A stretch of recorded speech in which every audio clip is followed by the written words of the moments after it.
नमस्कार दोस्तों, कैसे हो। आज आप लोगों का फिर से एक बार स्वागत है स्टडी विद सत्यम में।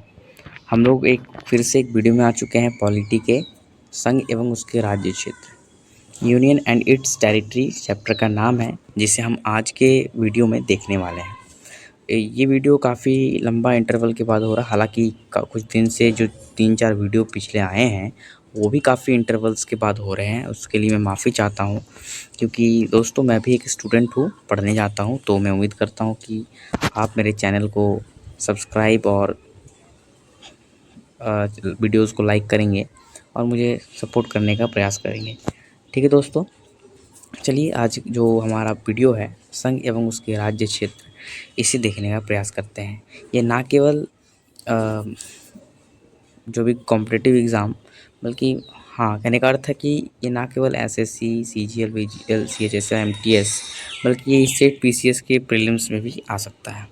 तो इस चैप्टर से एनटीपीसी, हालांकि अभी नोटिफिकेशन आया है, आप लोग देख ही रहे हैं, आरआरबी, एनटीपीसी और जो भी सीएचएसएल का मेंस का पेपर होना है। तो इन सब के लिए आप लोग मॉक टेस्ट वगैरह वगैरह दिया कीजिए। जस्ट ये जो वीडियो है मैं इसको रिवीजन के सीरीज़ के लिए लाया हूँ, बट आप लोग चाहे तो बाकी जो वीडियोस चल रहे हैं यूट्यूब में, अर्थात बाकी चैनल्स हो उनसे मॉक टेस्ट या प्रैक्टिस सेट कीजिए। बाकी मॉक टेस्ट के लिए भी सुविधा उपलब्ध है, उन्हें आप अर्जन करने का प्रयास करें। चलिए वीडियो को बिना देरी किए इस वीडियो को हम लोग एक शॉर्ट रिवीजन, या कहे तो जो बच्चे पहले से पढ़ रही है उसके लिए रिवीजन, और जो नहीं पढ़े हैं उसके लिए एक लेक्चर ही रहेगा। ठीक है, चलिए देखते हैं। चलिए दोस्तों देखते हैं। चैप्टर है संघ एवं उसके राज्य क्षेत्र।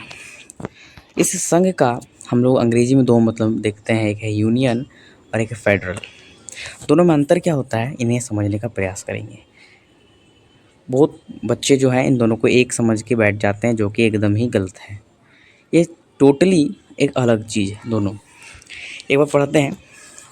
देखिए, यूनियन का मतलब होता है राज्य, यानी संघ को राज्य को संघ से पृथक मतलब अलग अलग होने की स्वतंत्रता नहीं है।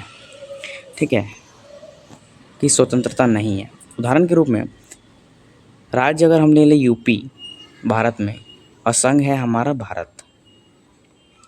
ठीक है, और तो यूपी को भारत से अलग होने की स्वतंत्रता नहीं है। ठीक है, अलग स्वतंत्रता नहीं है। एक सेंटेंस गलत लिख गया है, लेकिन आप लोग ऐसा समझिए, राज्य को संघ से पृथक होने की स्वतंत्रता, इसे मिटा दें और लिख दें नहीं है। ठीक है, और दूसरा देखते हैं, इसका फेडरल का अर्थ होता है कि राज्य को संघ से पृथक होने की स्वतंत्रता है। ठीक है, इसमें राज्य संघ से पृथक नहीं हो सकते, लेकिन इसमें राज्य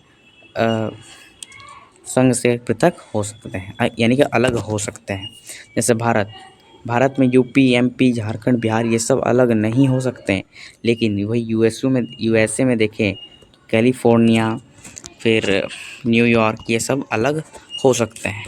तो उम्मीद करता हूँ इन दोनों में जो बेसिक डिफरेंस था उसे आप समझ गए होंगे। चलिए अब हम नेक्स्ट पीडीएफ की ओर मूव करते हैं।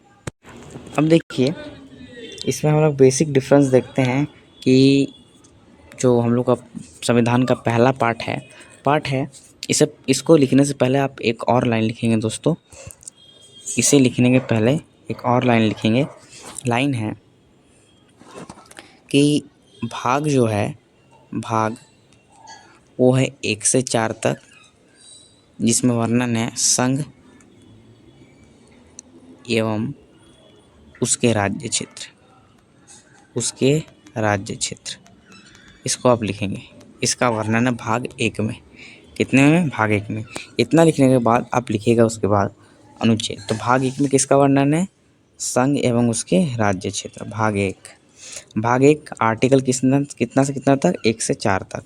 अभी इन चारों आर्टिकल्स को हम डील करने वाले हैं साथ साथ। देखिए, अनुच्छेद 1 में वर्णन है भारत राज्यों का संघ है। भारत राज्यों का संघ है, यानी भारत जो है राज्यों का मिला के एक संघ बनाया गया है। अब देखिए, इसमें प्रश्न ये पूछा जाता है कि भारत राज्यों का डैश है, ऐसा करके ऑप्शन आएगा एसएससी में कि ग्रुप है, ऐसा ग्रुप है यानी कि समूह है। ऑप्शन बी में आ सकता है कि ग्रुप है, संघ है। हाँ, फिर आ सकता है कि मतलब कि ऑप्शन कुछ भी हो, आपको संघ करना है। भारत राज्यों का संघ है। हाँ, किसी समझौता का परिणाम है, ये मैं प्रीवियस ईयर बता रहा हूँ।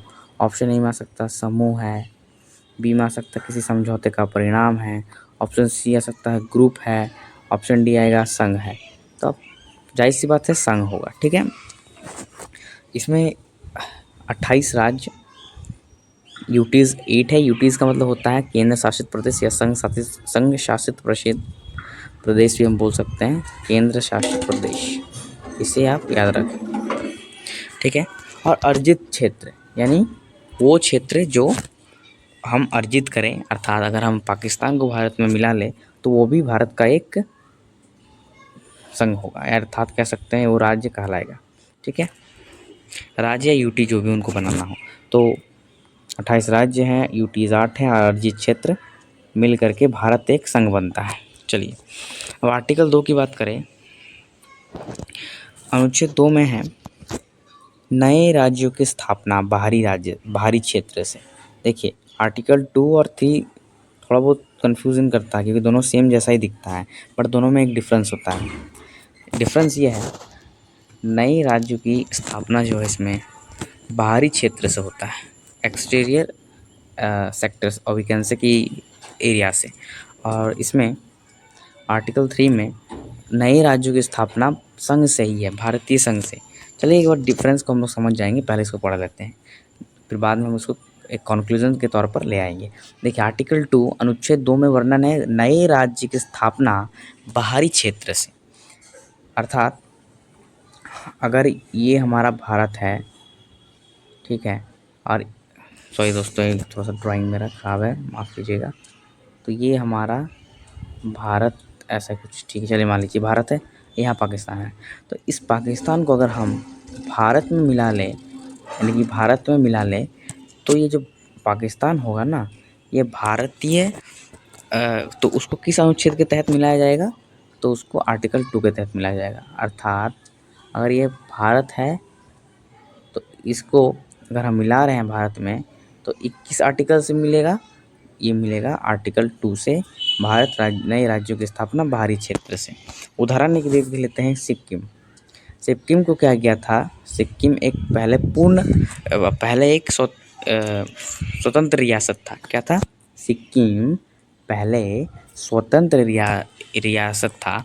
इसको 33वां संविधान संशोधन 1974 के तहत आर्टिकल 2A जोड़ा गया, जिसमें सिक्किम को सहराज्य बनाया गया, यानी कि टोटली राज्य नहीं था, कंप्लीट राज्य नहीं था, अपूर्ण राज्य था, यानी पूर्ण रूप से राज्य नहीं था भारत का, लेकिन एसोसिएट स्टेट बना दिया गया। लेकिन फिर क्या किया, फर्दर इसमें फिर संशोधन होता है 36वां संविधान संशोधन 1975, जिसमें आर्टिकल 2A को समाप्त किया गया और इसे समाप्त करके सिक्किम को राज्य का दर्जा दिया गया। यानी कि कह सकते हैं कि ये पहले एक स्वतंत्र रियासत था, जिसे संविधान 35 और संविधान 36वां संविधान संशोधन करे से भारत का राज्य बनाने का प्रयास किया गया। तो उम्मीद करता हूँ आपको ये पूरा समझ में आ गया होगा कि नए राज्यों की स्थापना बाहरी क्षेत्र से। और दोस्तों ये कॉन्स्टिट्यूशन का पहला पार्ट है, पहला वीडियो है, क्योंकि बाकी जो वीडियो देखे हम लोग वे संविधान सभा से या उसकी विशेषता, अनुच्छेद और भाग, इन सब से हम देखें, पर ये एक पहला लेक्चर है जिसमें हम लोग डिटेल में अनुच्छेद को देखने का प्रयास कर रहे हैं। चलिए अब थर्ड इसको देखते हैं, तीसरा आर्टिकल को। अब मैं फिर से कह रहा हूँ कि आर्टिकल 2 सिमिलर है, सिमिलर अर्थात दिखने में सिमिलर है लेकिन टोटली अलग है।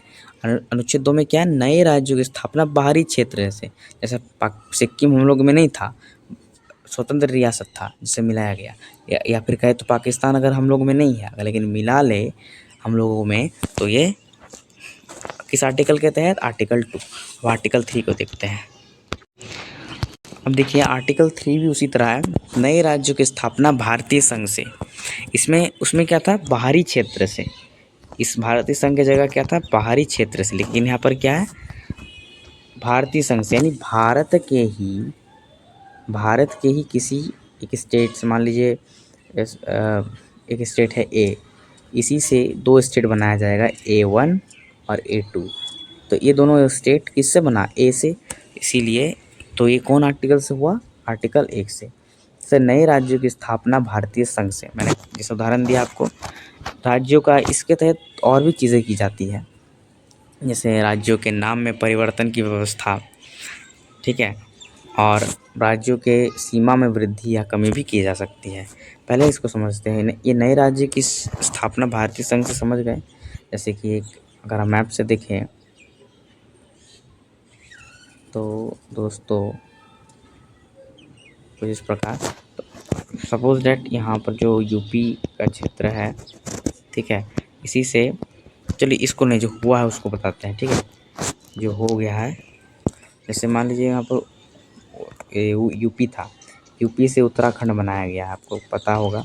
फिर यहाँ से बिहार से झारखंड, ठीक है, और एक स्टेट बना है मध्य प्रदेश से छत्तीसगढ़। सारे 15 नवंबर 2000 को ही बने हैं, 15 नवंबर 2000 को, ये भी याद रखें।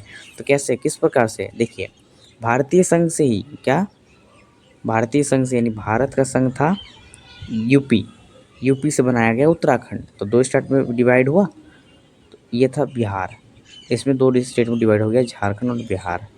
यह था मध्य प्रदेश, इससे दो डिवाइड हुआ, छत्तीसगढ़ बना। तो ये भारतीय संघ से ही हुआ ना। तो इस प्रकार हम लोगों ने पहला को समझ लिया। अब दूसरा है राज्यों के नाम में परिवर्तन, बहुत इजी है। जैसे उत्तरांचल, जो उत्तराखंड था उसका पूर्व नाम क्या था, उत्तरांचल, जिसे अब उत्तराखंड कहा जाता है। असम पहले हुआ करता था और अभी असोम है। आप लोग अभी भी असम जानते हैं, मुझे 100% बताना कमेंट में कि आप लोग ये नाम को जानते थे कि नहीं, असोम नाम, ठीक है। असम अभी असोम हो चुका है, और जो आप पहले उड़ीसा था अभी वो ओडिशा हो चुका है। उड़ीसा को ओडिशा कर दिया गया, ओडिशा। तीसरा में है राज्यों की सीमा में वृद्धि या कमी। राज्यों की सीमा में वृद्धि या कमी मतलब समझाते हैं, ये एक मैप बनाते हैं, रफ मैप। चलिए ठीक है, ऐसे ही समझिए। ये मान लीजिए यूपी है हमारा, इधर इस यूपी में साइड में है उत्तराखंड। तो हम चाहते हैं कि यूपी का कुछ डिस्ट्रिक्ट इस उत्तराखंड को दे दिया जाए और इसका सीमा को बढ़ाया जाए, ऐसा समझिए। ये दोनों स्टेट है, यहाँ यूपी, एक मिनट दोस्तों, ये यूपी और ये उत्तराखंड, ये यूपी और ये उत्तराखंड, यूपी यहाँ ये उत्तराखंड, इसका कुछ डिस्ट्रिक्ट इसमें अगर मिला दिया जाए, इसका सीमा में वृद्धि हुआ कि नहीं और इसमें कमी हुआ कि नहीं, तो इसी को कहा जाता है सीमा में वृद्धि या कमी, आर्टिकल 3 के तहत ही होता है, ठीक है। अब आर्टिकल 4 को समझ जाते हैं, बहुत इजी है। अब आर्टिकल 4 कहता है कि अनुच्छेद 2, यानी कि जो हम लोग पिछले में अनुच्छेद 2 और 3 को पढ़ के आए हैं, आर्टिकल 4 कहता है कि अनुच्छेद 2 और अनुच्छेद 3 में बनाए गए कानून संविधान संशोधन नहीं माने जाएंगे। ऐसा क्यों? ऐसा क्योंकि संविधान संशोधन में दो बातें आ जाती हैं, एक तो सामान्य साधारण बहुमत और एक विशेष बहुमत। विशेष बहुमत में राज्य की सहमति भी आवश्यकता हो जाती है, इसीलिए इसे साधारण बहुमत द्वारा राष्ट्रपति की पूर्व स्वीकृति पर इस पर संशोधन किया जा सकता है। एक मान लीजिए कि इसमें संशोधन, कुछ कानून बनाया गया, 2 या 3 में बनाए गए कानून, कुछ कानून बनाना है, तो उस कानून में उसको साधारण बिल के तौर पर संसद में पेश होगा राष्ट्रपति की पूर्व स्वीकृति के बाद, यानी राष्ट्रपति का पहले उसका स्वीकृति ली जाएगी और लोकसभा राज्यसभा या राज्यसभा लोकसभा में पेश होकर के वो उस बिल पर संशोधन, अर्थात आर्टिकल 2 और 3 में कुछ संशोधन किया जा सकता है। उसे संविधान संशोधन नहीं माना जाएगा, क्योंकि संविधान संशोधन में राज्यों की भी सहमति अनिवार्य हो जाती है। चलिए अब हम आर्टिकल 4 को समझने के बाद एक हम केस देखेंगे, वीरूवारी वर्सेस जो भी भारत संघ, ठीक है, जो 1960 को हुआ था, जिसमें हम लोगों ने क्या किया, एक क्वेश्चन उठा था कि क्या आर्टिकल 3 के तहत भारत के ही कोई राज्य किसी अन्य देश को दे सकते हैं। तो इसमें क्वेश्चन जो था इसका सुप्रीम कोर्ट ने जवाब दिया नहीं, इसके लिए संविधान संशोधन करना पड़ेगा।